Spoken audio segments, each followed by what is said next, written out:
Setyaki mlayu-mlayu bocah. Oh Prabu ketiwasan. Tiwasan piye?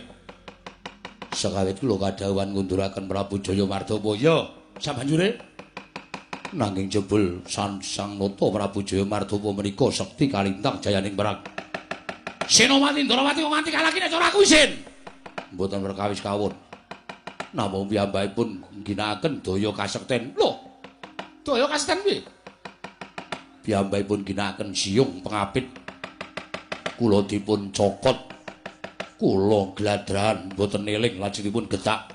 Kakang Pati Udawa dipun cokot ugi mboten eling lajengipun getak. Kowe Prabu kula sumanggaken. Wah, dalang karepe dhewe. Sing ngene Baladewa ki mengkari lenggan, nyawang karo sing nomplong ki do temandang. Ning wangune kudu nggunakake tenagane wong gerak. Sedaki, wonten dawuh kon piyak salandhean Wadyabala.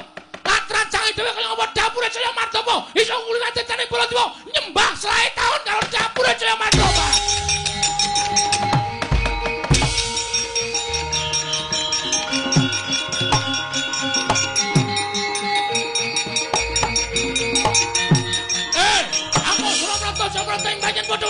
Iki nata mantura Prabu Baladewa maning pitawasi Kalatara. Ayo, kene pengen tinjong akhirat nyawamu. Ademono Baladewa barat.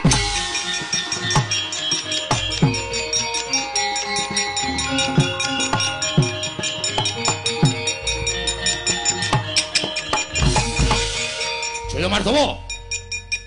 Sinuwun Prabu Baladewa dasar kepara nyata. Kowe sing tak goleki, apa sebabe goleki aku? Merga kowe ndugang karo aku tanpa taliwara. Isin wirang bebarang. Ditonton wong pirang-pirang. Aku ratu, kowe ratu ngerti kudune ngerti unggah-ungguh. Ora sadar kanggo unggah-ungguh. Ora sadar kanggo tata krama.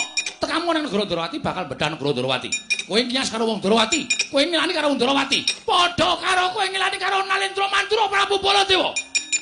Ora minggat saka ngarep aku cokot siung pengapit mati dening aku. Piye? Muni piye kowe? Muni piye? Cokot siung pengapit. Nek Setyaki Udawa tak cokot mati kena.